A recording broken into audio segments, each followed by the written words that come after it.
بسم الله الرحمن الرحيم. يا أيها الذين آمنوا لا تتخذوا عدوي وعدوكم أولياء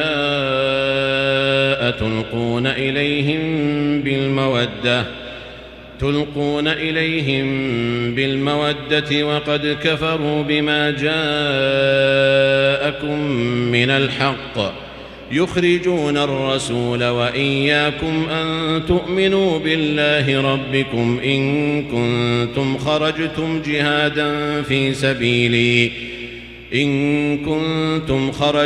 جهادا في سبيلي وابتغاء مرضاتي تسرون إليهم بالمودة وأنا أعلم بما أخفيتم وما أعلنتم ومن يفعله منكم فقد ضل سواء السبيل إن يثقفوكم يكونوا لكم أعداء ويبسطوا إليكم أيديهم وألسنتهم بالسوء وودوا لو تكفرون لن تنفعكم أرحامكم ولا أولادكم يوم القيامة يفصل بينكم والله بما تعملون بصير. قد كانت لكم أسوة حسنة في إبراهيم والذين معه إذ قالوا لقومهم إنا براء منكم ومما تعبدون من دون الله كفرنا بكم وبدا بيننا وبينكم العداوة والبغضاء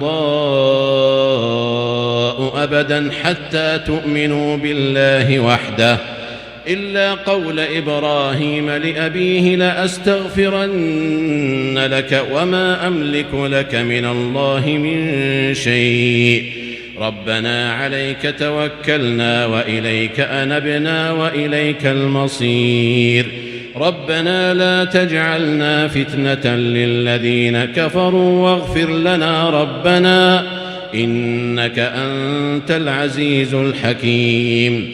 لقد كان لكم فيهم أسوة حسنة لمن كان يرجو الله واليوم الآخر ومن يتول فإن الله هو الغني الحميد.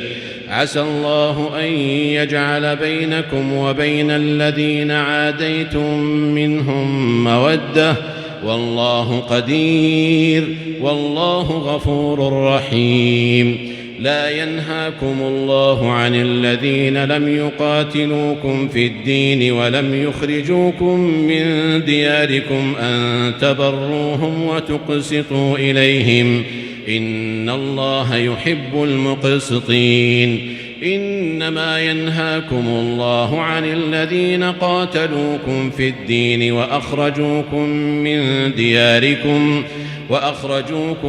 من دياركم وظاهروا على إخراجكم أن تولوهم ومن يتولهم فأولئك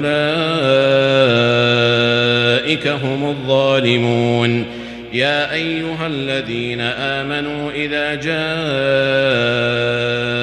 المؤمنات مهاجرات فامتحنوهن الله أعلم بإيمانهن فإن علمتموهن مؤمنات فلا ترجعوهن إلى الكفار لا هن حل لهم ولا هم يحلون لهن وآتوهم ما أنفقوا ولا جناح عليكم أن تنكحوهن إذا آتيتموهن أجورهن ولا تمسكوا بعصم الكوافر واسألوا ما أنفقتم وليسألوا ما أنفقوا ذلكم حكم الله يحكم بينكم والله عليم حكيم.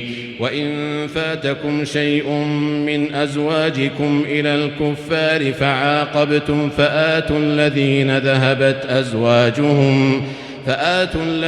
ذهبت أزواجهم مثل ما أنفقوا واتقوا الله الذي أنتم به مؤمنون. يا أيها النبي إذا جاءك المؤمنات يبايعنك على أن لا يشركن بالله شيئا